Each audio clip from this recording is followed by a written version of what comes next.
All right, well, welcome everybody. I am Jeffrey Richardson, Product Marketing Director here at Search Ads Maven, and delighted to be the host/moderator of today's webinar topic. We are going to be covering 5 pitfalls to avoid at all costs in your Apple search ad strategy. And we're really excited to be joined by one of our agency partners, ShiftUp, here today as well. So before we jump into some introductions of our speakers, I do want to go through a couple of quick announcements. So number one, we love questions and we love engagement. So please feel free to submit your questions through either the Q&A or the chat function. We'll be looking and monitoring both. So please submit questions. I will try to get to those throughout the discussion, but we will have dedicated time at the end to go through those as well. And we have some questions that folks submitted during registration we'll cover as well.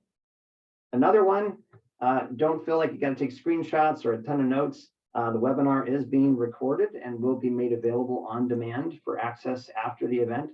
So you'll be able to consume that later at whatever pace you want. And finally, follow us online on Twitter, on Facebook, on LinkedIn. Our handles are at Search Ads Maven without spaces, but also with spaces. So you can find us online and continue the discussion after today. So with that, I've already introduced myself. But I'd love to go left to right here and have our speakers today introduce themselves. So Rhiannon, let's kick off with you on the left side there. Hi, thanks Jeff. I'm Rhiannon Taplin. I recently joined Kochava via the machine advertising acquisition. Have worked in the mobile space for approaching 12 years now. The last 7 or so at Machine as Client Services Director, where we focused on products that drive efficiencies for advertisers in the mobile UA space. At Kochava, my role continues to be in client services with a focus on the Machine products and also Search Ads Maven. Products that focus on ensuring valid and efficient traffic for advertisers particularly interest me, which is why I'm very excited by SAM and the opportunities that it presents for advertisers spending on Apple Search Ads. Awesome, good to have you, Rhiannon. And Jihan, welcome.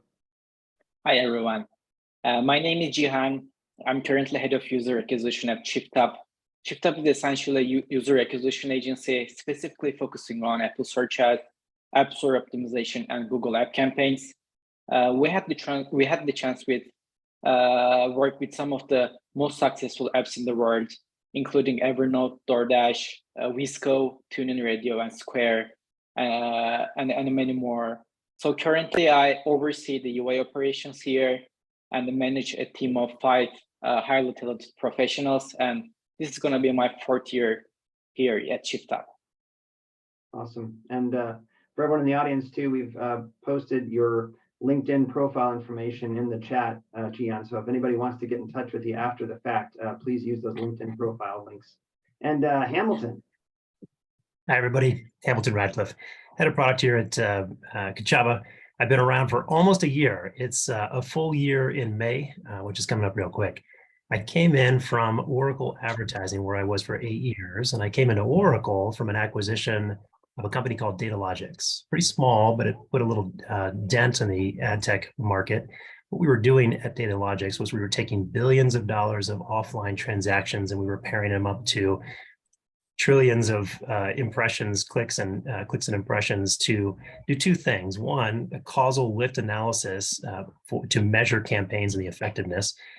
We were also building some of the best audiences available at the time. And we found basically that what you spend on in the past is the best predictor of what you'll spend on in the future. So based on that core principle, we made pretty big waves. So that all brings me here to Kochava, where I get to work with great people like Rihanna and Jeff, as well as meet people like Jihan. I run all the products here at Kochava, but don't tell the other products. My favorite is Search Ads Maven. So I'm loving that we have this topic. Hoping I can bring some information and learn a little bit myself. Awesome. Well, thank you to all 3 of you. We appreciate you being here. So we'll dive in. I know Apple Search Ads is familiar to many, but every day there's new folks that are probably learning about it for the first time. So we always like to just take a quick moment and talk about what is Apple Search Ads. So Apple Search Ads is, it sits on the App Store, right? So the gateway where iPhone, iPad users, right, go to search for new solutions, search for new apps. the types of ads that you can run on Apple Search Ads are across search results, which is the most common and longstanding, but also search tab, the Today tab, right, when someone first comes into the App Store, and also in product pages, relatively new placement, but this notion of if somebody's reached a product page for a specific app and has been scrolling down, has gone past the download or the get, right, at that point, there's some new placements of other apps you might like, if you will, at the very bottom or near the bottom of the product page. So those are some of the different types of placements, but it's an incredible moment right before that final decision of the consumer, before they decide an app to download, a moment where app developers and advertisers can reach that individual in a variety of ways. So Gian, I know from where you sit in your position as head of UA working with Apple Search Ads every day, you probably have some distinct perspective. So do you want to rip through these 5 points real fast that we have on kind of the why of Apple Search Ads? Of course. So as you mentioned, Apple Search Ads is one of the most efficient and easy way to promote your app through the App Store. So it's really important to use that channel. So why Apple Search Ads specifically? So we have summarized 5 bullet points here. This search result is the most applicable one to those, although other placements apply to. However, again, as Jeff mentioned, a search result is the most popular one given its efficiency and post-install performance. So we're going to mostly cover search results today. So starting from the first bullet point, as you all know, it's a demand capturing platform. Users are already searching for a solution in the App Store, typing in some keywords. So intent is really high in Apple Search Ads. So it means that the quality is really high, right? It's really important. So number 2 is that it's the last destination before they download the app, meaning that it really has a really high conversion rate. And again, similar to bullet number 1, it's a really high quality user, high quality search. Number 3, as you'll know, Apple Search Ads creatives are directly pulled from your store listing page. You don't have to upload additional creative for Apple Search Ads. So it's a really minimal, almost like no creative workload. So it's really one of the advantages of Apple Search Ads. It's really easy platform. Number 4, so compared to other channels, attribution and the measurement is pretty easy and accurate because it's still Apple's platform. It's a deterministic attribution and measurement. So it's really accurate from a measurement perspective. And last point is that although like there are some best practices in the sector, which we will cover today, it's pretty easy to launch and kick off the campaigns and keywords. It's pretty straightforward. So if you have like $1,000, if you have $100,000, again, you can do it pretty easily with Apple Search Ads with minimal creative workload.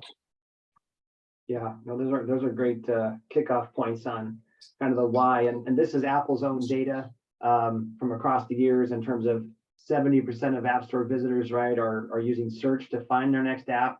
Obviously, with paid advertising, you have the ability to link someone directly into your product page or your custom product page and bypass the notion of them needing to search. But if there's something that doesn't directly take them to that product page, then they are going to go to the App Store and start searching you.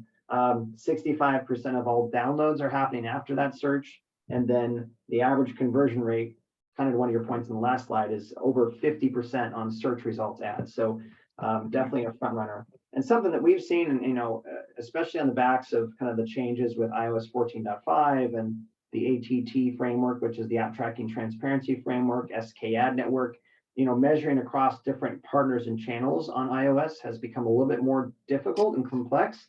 And so we've seen a flocking, if you will, to Apple Search Ads, whereas kind of pre-iOS 14.5, if you looked at a typical brand, maybe about 12% of all of the install attributions were to Apple Search Ads.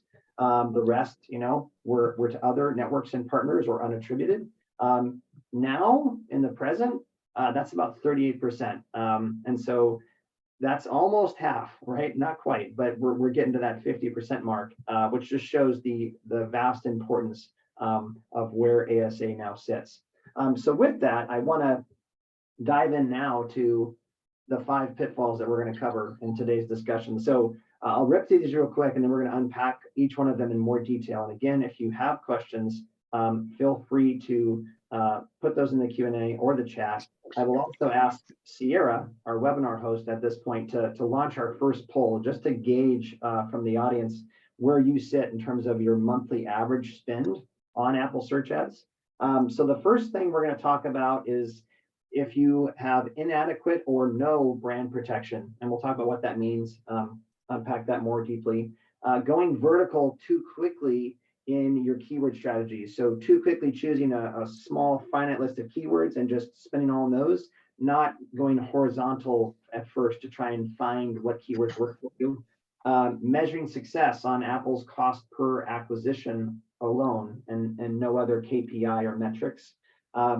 Not leveraging custom product pages. Those are very powerful. And finally, trying to scale. At some point, you're probably going to need to scale, and doing that without automation can be a significant headache. So with that, let me go ahead and I'm going to close up our screen share here so that we can see our audience full picture here.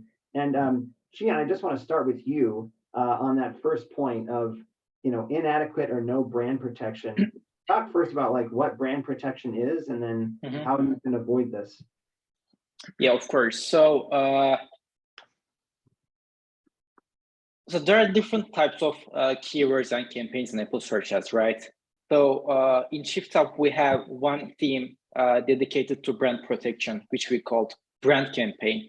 So within that campaign, we bid on our own brand terms. Let's say you are a note-taking app, let's say Evernote. You have to protect your brand term from the competitors. So within that brand campaign, we are bidding on Evernote app, maybe a typo version of Evernote. That way, we are protecting our brand from our competitors. So it is what it is in a nutshell. So there are two opinions in the sector out there about this topic, and I think there are two ends of the spectrum. Number one, on one end, some think that there is no need to bid on your own brand terms because most of the users searching for your brand term are already gonna download your app organically. And bidding on your brand terms will cause cannibalization from organic to Apple Search Ads, right? You're gonna pay for the brand terms. On the other end of the spectrum, some might think that you have to fully protect your brand to full extent. You need to be present at the top in the most prominent place when a user searches for your brand term. And it's a huge loss if one of the competitor steals your user from your brand search term. And you don't want to lose your user. You are about to win by spending like hundreds of thousands of dollars in PR, offline, influencer marketing on the other channels, right? So our approach is to stay somewhere in between, Jeff. We think that brand protection is a must, but at the same time, we don't want to spend the entire budget to the brand terms either, where we are already ranking #1 organically. When most of the times, our brand terms, we already at the top organically, right? For example, Wisco, we're already at #1. However, other competitors are bidding on Wisco and placing it at the top as an ad and stealing users from users who are searching for Wisco. So, and we work with like very big names. So if you want to, like, we could spend tens of thousands of dollars every single day on the brand terms. So we try to find the balance depending on the client's budget and the strategy and the share of voice targeted. We spent about 20 to 30% of the budget for the brand terms. Of course, this percentage changes client to client. And we have some clients, even we don't spend any brand terms at all. We have some clients where we spend maybe 50% of the budget. It depends on the client's strategy and the need. However, from our side, what we see, you have to protect until at some extent. Yeah. And Hamilton, I wonder too on, expanding upon the share of voice notion, and at the same time, like trying to maintain a healthy share of voice, understanding how to report on that, and then also not spend 90% or more of your budget just all brand protection, and some of the tooling that might help you dial that back a bit while still maintaining that share. So is that something you can elaborate on?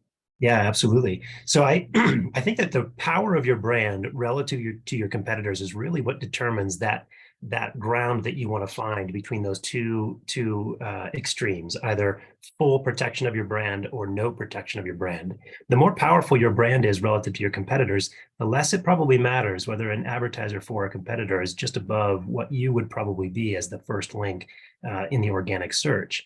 But if you have more competition, it might be that someone sees that other brand, that's what they want, or they choose to go down that route, and you've lost a customer for the lifetime of their use of that download that they ultimately make.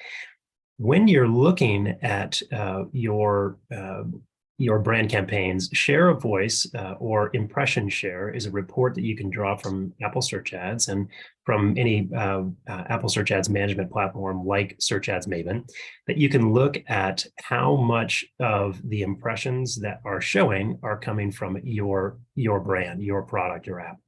And you can use that to say, am I dominating that share of voice? Or am I starting to slide such that a majority of those impressions are going to a competitor?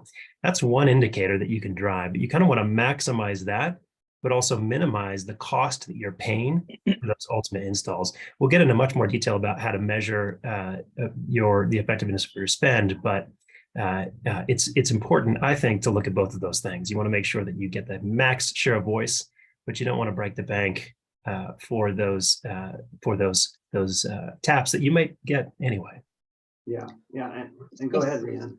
Sorry, Jeff. It's also worth mentioning that whilst, as the guys have mentioned, branding is extremely important in ASA, there is a lack of incrementality here. So it's rare that a branding campaign is going to drive a user who wasn't coming to you anyway. And because brand campaigns can account for upwards of 80% of an ASA budget, it does mean that that's going to drag down the incrementality score for ASA overall.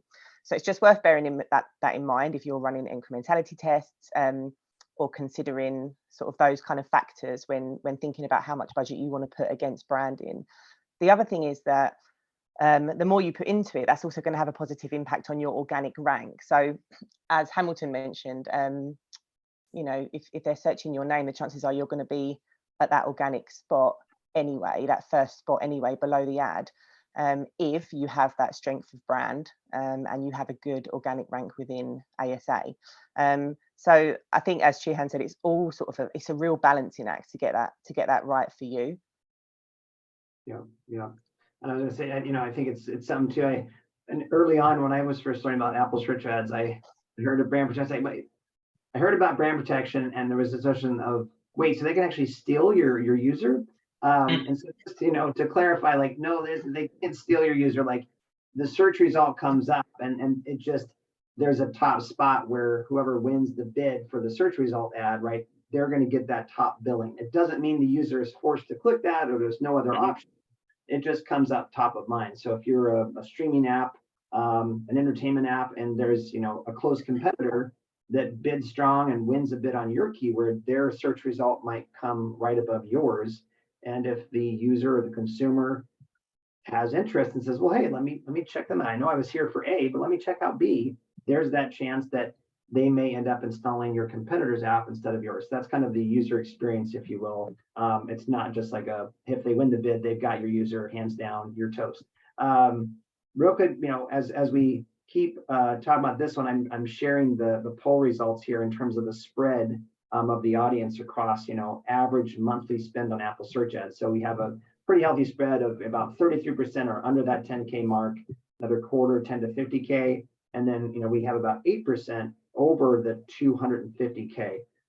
So as we think about these topics, one question I have is, I've heard from a couple major brands at this point that from a brand protection perspective, they don't actually look at that as a performance marketing budget anymore. They're couching that under a support cost of the business.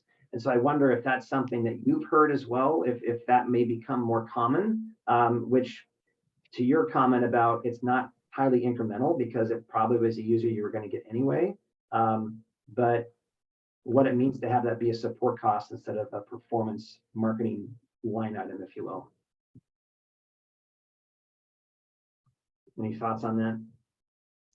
I think, yeah, absolutely. As you said, Jeff, because of the lack of incrementality that the branding campaigns bring, I think in a way it is more of a support cost. It's essentially it's an essential that's not necessarily going to bring you new users. But just like most brands will have a branding campaign, they will also have a specific competitor campaign where they're out there doing exactly the opposite. So trying to win those users that are actually looking for a competitor.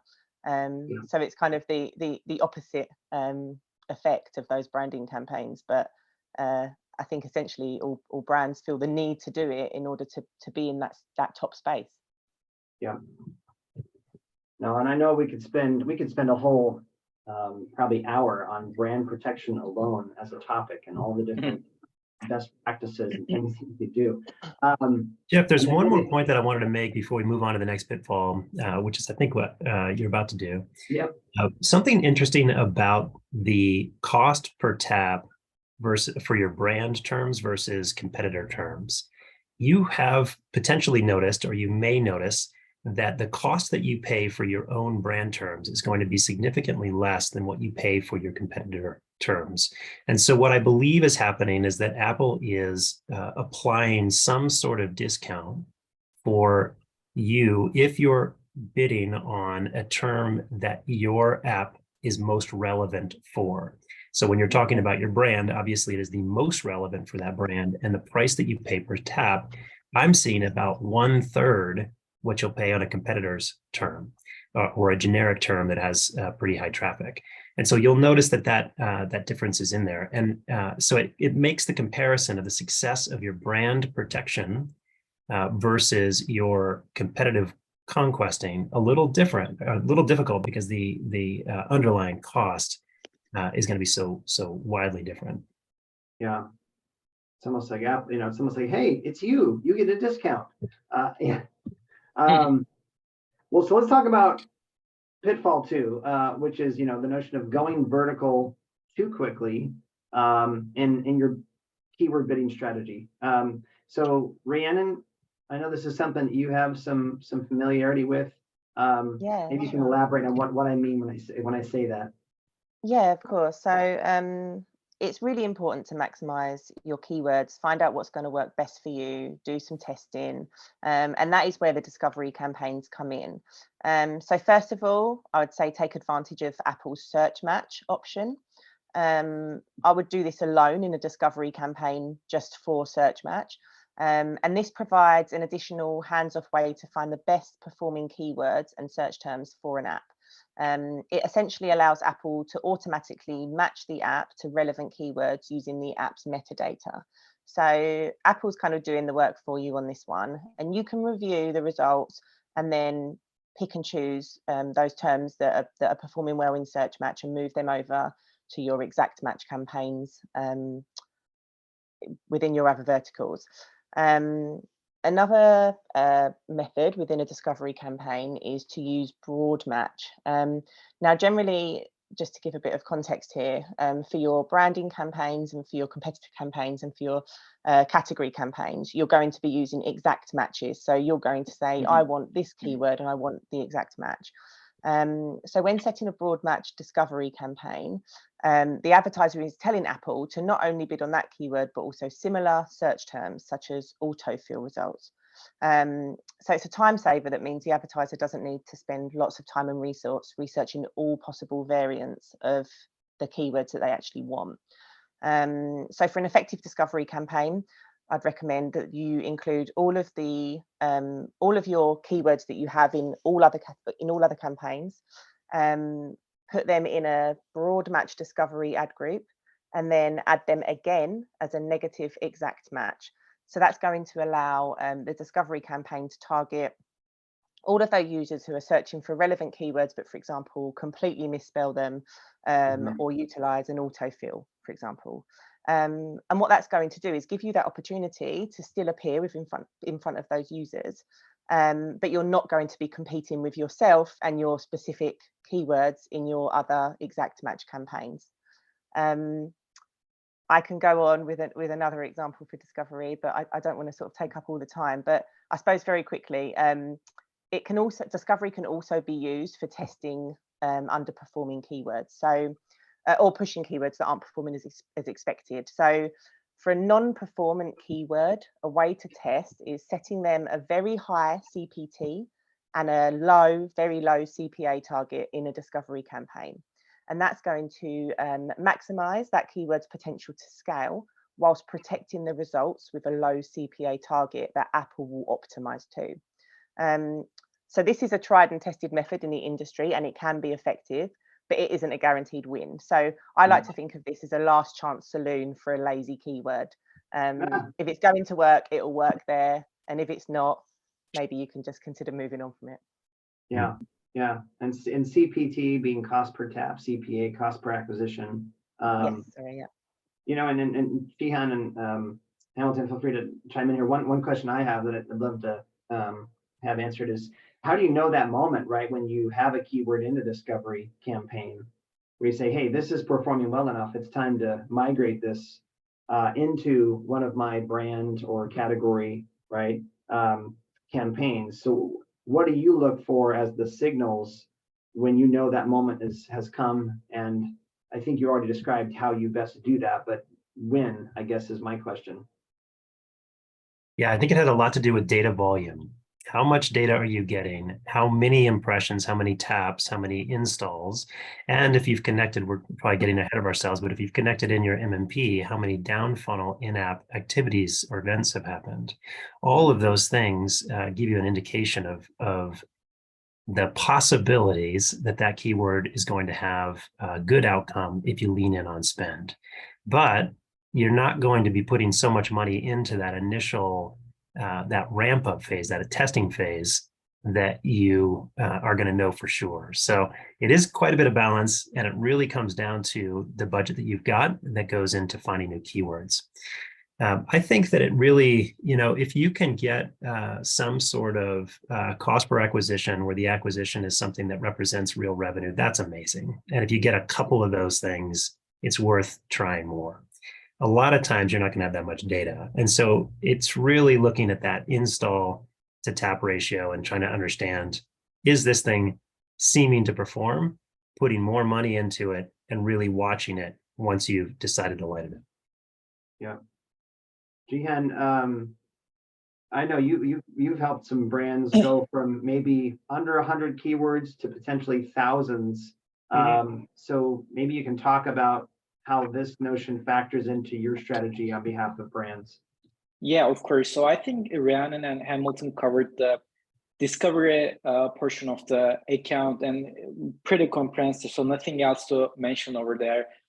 So besides discovery, I think what we do is that here at ShiftUp, we perform a really comprehensive keyword research, Jeff, and find relevant keywords, maybe thousands of keywords that are relevant to app, may closer relevant, or maybe even not really relevant keywords. However, we still want to find those keywords and try to make a decision whether if you want to bid on or not after we find it.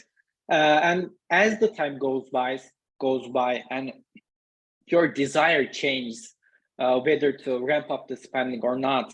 If you want to ramp up the spending, right, you have to bid on explore new keywords, right, as the pitfall number 2. So you have to plug in those keywords. So if you have 10 keywords in the account uploaded, it's really too few. You have to bid on hundreds of thousands of keywords at the same time, so that you diversify the risk at the same time, and collect a lot of data from different keywords, and get installs and post installs from every type of keyword, and adjust your bids. So what we do here at ShiftUp is start with a keyword research, very comprehensive, find so many keywords, and categorize them into different themes. If it's a brand, make that under brand. If it's a generic keyword, categorize it under a generic. If it's a competitor keyword, categorize it as a competitor, and launch 3 types of campaigns: brand, generic, and competitor. And as Rehan mentioned, best practice is to add those keywords into discovery as a negative exact, so that there is no overlap, so that Apple doesn't find the keywords that you are already bidding on those 3 themes. Yeah. Jihan, are you mentioned that a couple of times about negative keywords, just in case anybody's unfamiliar with what that means. Is that something one of you can elaborate on real quick? Of course. So the negative keyword is you're simply telling to Apple that please don't show my ad for those keywords. So we are doing that because in those 3 themes, we are already bidding on those terms. Discovery's main purpose is to let Apple and do its job and find div keywords, right? So that's why we are adding those keywords as a negative exact, so that Apple finds brand new keywords, so that you explore new keywords. Yeah. No, thank you. That's great. I wanted to cover that. Hamilton, I think I might have cut you off there. Yeah, Jihan, I was actually wondering if you have experimented at all with AI or chatbot usage for keyword-related discovery. We do a lot, yes. Yeah. We started doing, I mean, like ChatGPT is everywhere, right? You can use it for everything that you can imagine. And yes, we use ChatGPT for keyword research, along with some of the third-party intelligence tools out there, ASO tools. It gives you a list of keywords. You can spy your competitors' keywords too. Yep. And that way you expand your keyword pool. The thing that made me ask the question was you mentioned categorizing your keywords into brand, competitor, and generic. And that was something that I actually used Chatbot the other day for. We were looking at a big, long list of keywords, and I wanted to do exactly that for some spreadsheet analysis. I put it in and asked Chatbot to do it for me, and it was a pretty dang good output. I think there were a couple that I found that I didn't agree with, but that's one of my favorite things to do, is explore with different prompting and different goals there. Maybe one day it'll say, "I'm sorry, I can't do that, Hamilton." Why not? Yeah, no, that's well, yeah. So again, this is another pitfall we could spend more time on, and in the interest of continuing forward here, and I think it kind of bleeds in nicely into this next topic, which it kind of answers that when is the right moment to potentially shift a keyword from discovery into one of your dedicated. So let's talk about measuring success for Apple search ads just on Apple's CPA alone. That's the cost per acquisition, as a potential pitfall, maybe not initially, but long-term as you start to scale, right? That can give some false positives. So Hamilton, do you want to kick us off on this one? Yeah, absolutely. I wanted to start by saying this is phrased as a pitfall, but if you are using Apple search ads directly and you are measuring based on CPA, you're doing great. That is the ideal way to really drive towards the outcomes that you can best measure within Apple search ads. So you're optimizing with the tool you've got the best you can. That acquisition is an install, and the install is not really what you're buying. What you're buying is activity within the app after the person downloads, installs, that's going to drive towards their success, their value, but also revenue for you. And so when you're talking about real measurement, what you're going to want to do is a couple things. One, you're going to want to bring in your MMP data. And I don't say that just because we're primarily an MMP company, but that data is really a rich set of data that adds to your ability to optimize your spend in a way you just can't get on Apple search ads. What it does is it connects those in-app activities to the rich set of data that you get from ASA already, and it allows you to target things that are more meaningful to you. So if I were to say, how much is it worth to you to get a registration? You can probably answer that in a monetary terms much easier than you can say, what is it worth to get an install? Because it means something to your bottom line. It means actual money coming in. So you really want to get to that. The second thing you need to do is you need to have a ASA platform like Search Ads Maven that brings those two data sets together and allows you to use them both for measurement as well as systematic targeting, which we'll talk about a little bit more later in the session. But those things are key because you really want to drive towards the outcomes that matter to you, not just installs. And Gian, you know, what's been your experience in terms of when you start working with somebody new, where are they typically at in that optimization window? Are they just looking pretty much at that tapped install and CPA, or beyond that, or is that where you kind of help them go that way? It changes from client to client, but for sure the ideal way to do that is to aim for post-install events. You have to find what kind of event matters to you, what kind of event you want to target for and aim for. So for most of the apps that we are currently working with, they are all like subscription-based apps, Jeff. They are monetized with subscriptions. So in most of the times we target either sign up or free trial. Sign up is like create an account, and free trial is purchasing a subscription, and there is mostly a 7-day free trial or maybe 30 days. So that's the main event that we mainly target for and optimize towards our campaigns.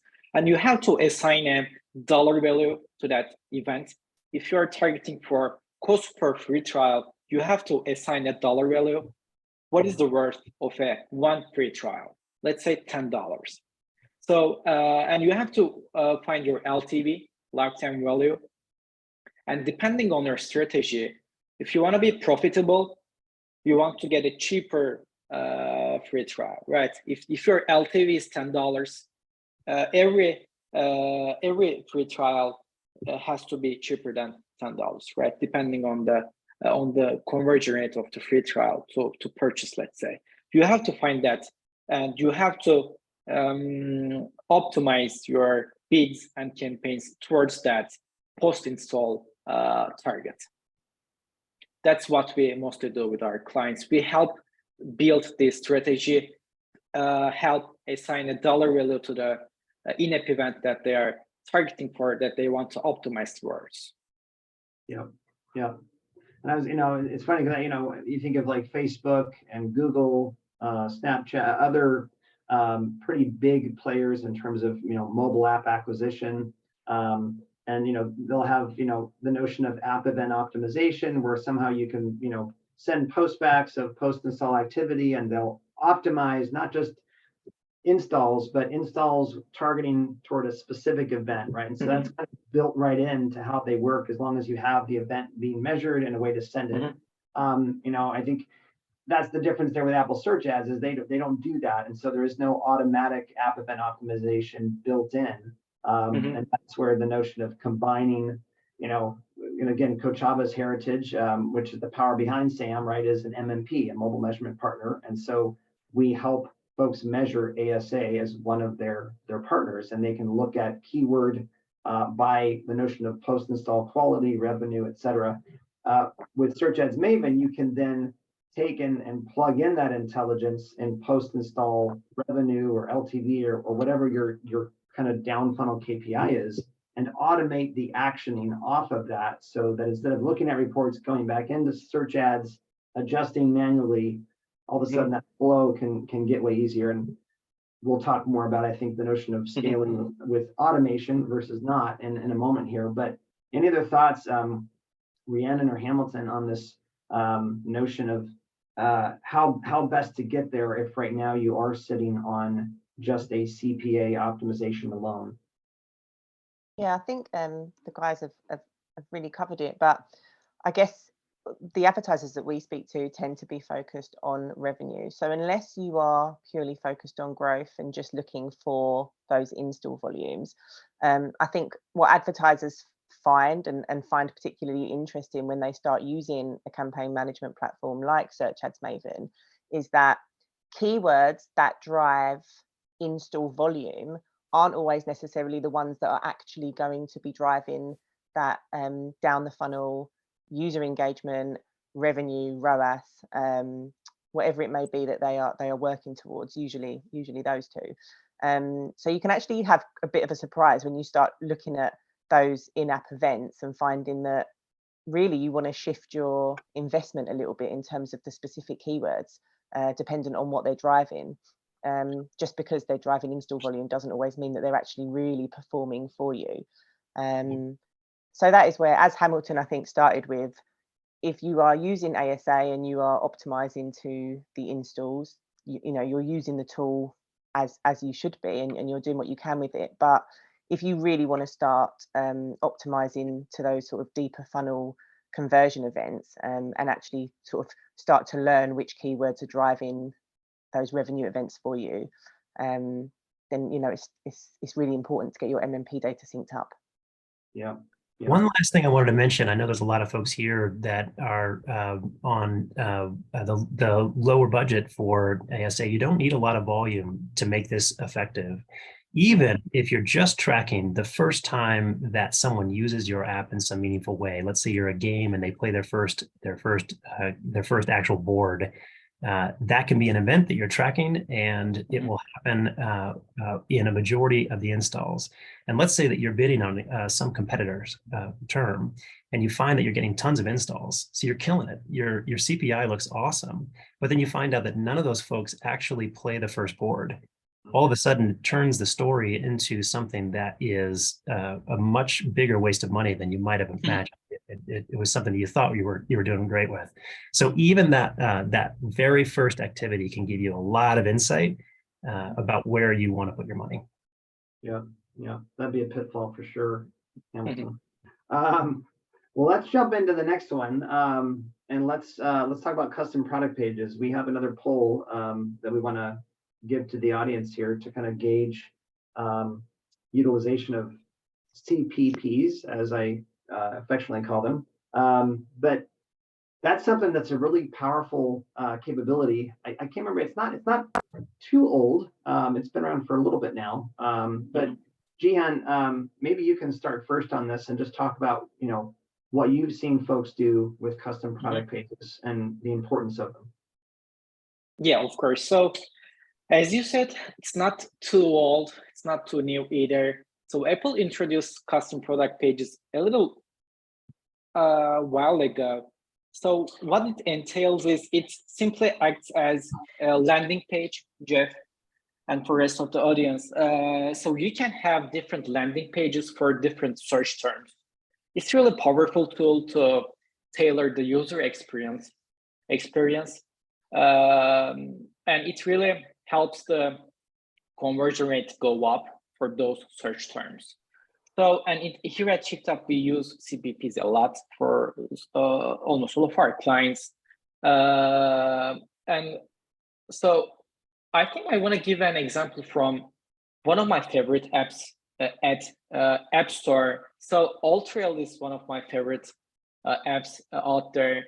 I use AllTrails a lot for finding like hiking, biking trails in the Bay Area. So we're not working with AllTrails as a client, so I'm not going to share anything confidential right now. As a marketer and as a power user of AllTrails, so those are my personal opinions. So for example, AllTrails has different verticals, right? Someone can find biking, hiking, walking trails in the AllTrails. So if I were to manage the Apple search app of the AllTrails, I would categorize these campaigns into different themes: a biking theme, hiking theme, walking theme, and tailor the user experience towards that themes. I would I would have biking-oriented screenshots, hiking-oriented screenshots, and walking-oriented screenshots. And whenever a user searches for walking trail, that walking-oriented screenshots would be seen to users, and the conversion rate would be a lot higher naturally. So now, first you have to, for sure, you have to identify the high volume keywords, Jeff. For example, there are a lot of verticals out there in the old trails, so like mountaineering, for example, but I'm pretty sure that it's not receiving that many impressions. So having a dedicated mountaineering CPP and theme wouldn't make much sense given its volume. So you have to first take a look at the keyword volumes, how popular they are, and try to categorize them into themes. And you can have up to 35 CPPs theoretically, although we're not using maybe more than 5 CPPs at a time. It really becomes complicated and complex. So that's why we want to keep it like simple and pretty straightforward. And I think it's worth mentioning that CPPs are only can be created at a campaign level. So you have to create different campaigns and link them into different landing pages, which is CPPs in the Apple Search Ads account. That's helpful intel too, just to not try to get into an ad group level strategy and all of a sudden realize you can't apply like CPP at the ad group tier, right? One, and just sharing the results real fast from the poll, it looks like 56% using 1 to 5 CPPs right now. Only 11% say they don't plan to use it all, with 33% planning to but haven't started yet. So I'm sure that's good to know. And I think you mentioned 35, but I think I can imagine it being a heavy lift to try and manage and use all 35. That's for sure. Yeah, Rhiannon, any other thoughts you have from some of the clients you've worked with, like similar on the notion of like a multi-value prop app, right? Where there's not just one like interest behavior group, there could be multiple variations on that. Yeah, absolutely. So just to start off by saying, I'm like Jihan, I'm a very strong advocate of custom product pages. I think they're extremely important. You wouldn't run any other advertising without a focus on your creative. So if you're, and obviously it's not going to be relevant for all apps, right? If your app is very focused on one specific thing, then this might not be relevant. But where it is, I think it's really important to keep your creative content as relevant as possible for your user types. So another example, let's say for a retail brand that specializes in personalized customization of standard products. So there's a few out there.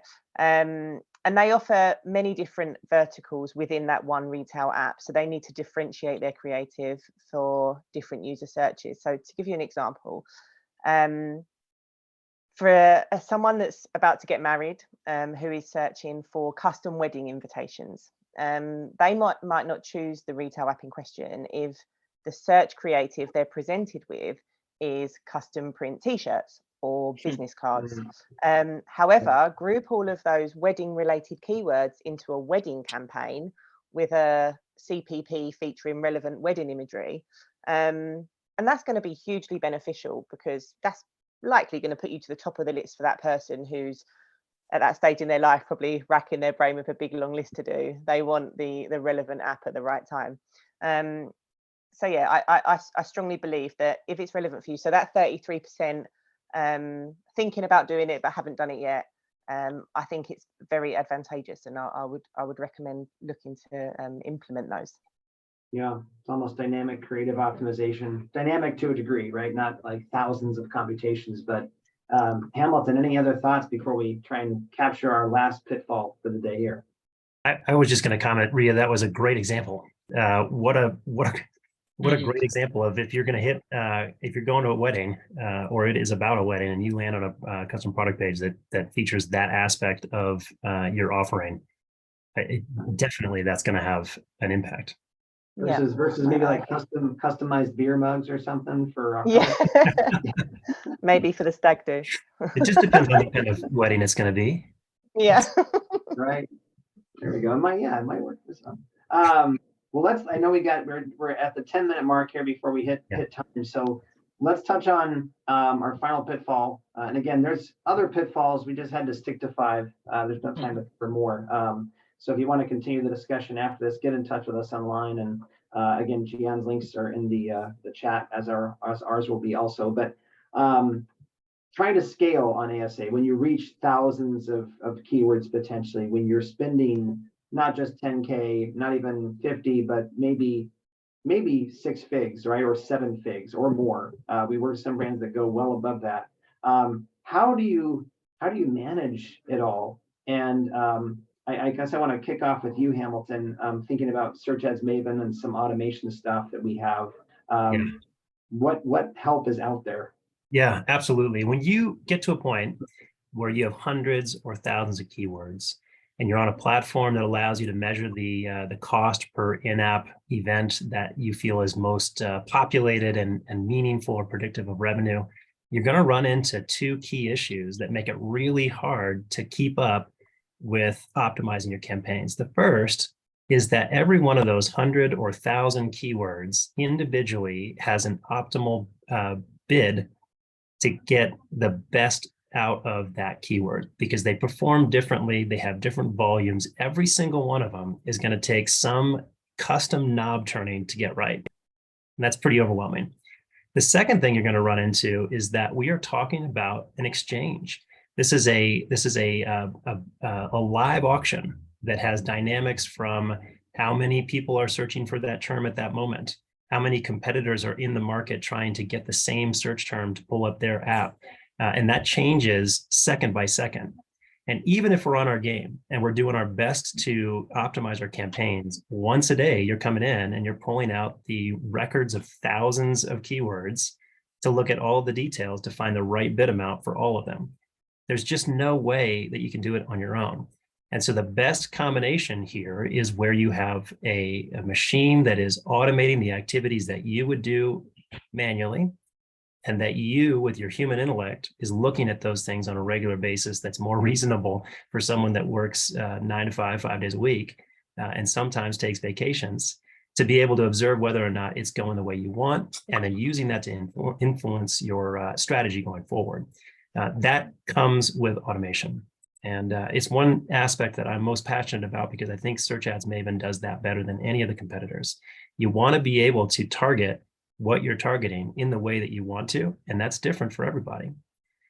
Ultimately, what you're driving towards is something that's probably similar to what we talked about before, where you're trying to optimize some combination of share of voice and cost per acquisition, whatever you define acquisition as.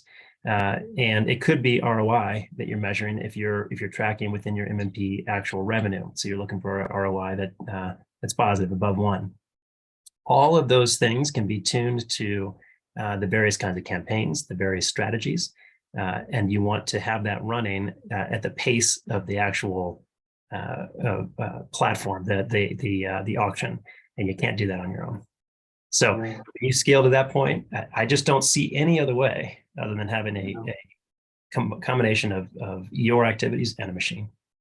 Well, and I think we've talked to a number of teams, right, that are in that place right now where whether it's the notion of getting reporting out of search ads and then getting reporting from their MMP or somewhere else where it's the post-install event data, and then trying to do, spreadsheet Olympics to line those up. And then at that point, once you get it all aligned, then you're like, oh, shoot, well, that campaign ran off course. And I wish I had known about that 5 days ago. I would have stopped spend there. Let me go adjust that now, but the damage is done. Like, there's just so many pain points we've heard on how cumbersome and tedious it can be when you reach that point. So I know we've only got 5 minutes left here. If you have comments on this final pitfall, feel free to weave it in, Gian and Rhiannon, but I wanted to hit on a couple of questions too. One is really, really profound. This came in during registration, is should I always follow Apple's recommendations for the keyword bid suggestions? So Apple, that's when Apple basically gives you suggestions to say, if you want to win more of this bid, or you want to win this keyword, right, increase your max bid, or what is your advice on how that should be followed. Shall I answer? Yeah, feel free. Any one of you. It's popcorn style. Yeah, the short answer is no. But the long answer is it depends on what you target for. So Apple has only visibility until the install, right? Impression, tap, and install. If you're aiming for install, if the installs matter to you, then you can follow the Apple's beta recommendations, right? But if you're targeting for post-install events that are that can be tracked by MMPs such as Kochava, then you shouldn't be following Apple's recommendations. For example, one keyword might be profitable from an install perspective, but as Hamilton mentioned, it might have a really low install to, let's say, free trial conversion rate, then it means that keyword is a really low performer, and you have to lower your bid for that keyword. So again, my short answer is no, but a long answer, it depends on what you aim for. Yeah, I would agree. And just to squeeze in some other questions here, does the Search Ads Maven tool require an SDK integration? Hamilton, do you want to take that one from a product perspective? So it doesn't require. You get a lot of added features and functionality, especially around the automation that you can use regardless of whether you have an MMP. That MMP, what it gives you is that in-app activity that can really drive real insights and hone your spend. So there's a lot of value in that integration, but it's certainly not required. Yeah. And then I know we covered Search Match earlier, but another person had a question of how do you use Search Match? Do you get promising results? I know Search Match can be somewhat of a closed box, right? You're not really able to see exactly what it's doing. Any thoughts from any one of you on how it works and whether you get promising results or not? I mean, as one discovery campaign, I certainly think it's worth, I mean, it's a tick box. You just decide whether to select yes or no for Search Match. And I think for the sake of Apple doing some work for you, it's definitely worth testing it out. You don't have to apply all your discovery budget to it, but certainly test it out and see how it goes. See if you get any search terms coming up that you wouldn't have thought of yourself or that you haven't got running already. It certainly can give promising results, but as you mentioned, Jeff, you know, it is it's a little bit black boxy, I suppose, in that you can't always see all of the delivery by keywords if they don't reach a certain volume. But I certainly think it's worth, you know, dipping your toe in and seeing if you get some good results. Yeah, that's great. Well, any final closing thoughts? We're down to the final minute. Hamilton, Jihan, Rhiannon, any final words you'd leave the audience with? I think even with small budgets and even with a focus on just the cost per acquisition that you get with ASA, I think you've got a real promising output for what you can get with Apple Search Ads. And I you know, I'd love to talk with any of you that want to engage in a higher level advertising on a platform like Search Ads Maven, because it can really open things up. Yeah. And Jihan, thank you so much for joining. This has been really great having you on the panel. Yeah, thank you so much for having me here. Yeah, and thank you, Jeff. Yeah, well, we will close up right on the clock. So I always like to be a respecter of people's time. So thanks everyone for joining us. And again, get in touch with ShiftUp and or Search Ads Maven online. And thanks for joining today. Thanks, everybody. Bye. Bye. Thank you.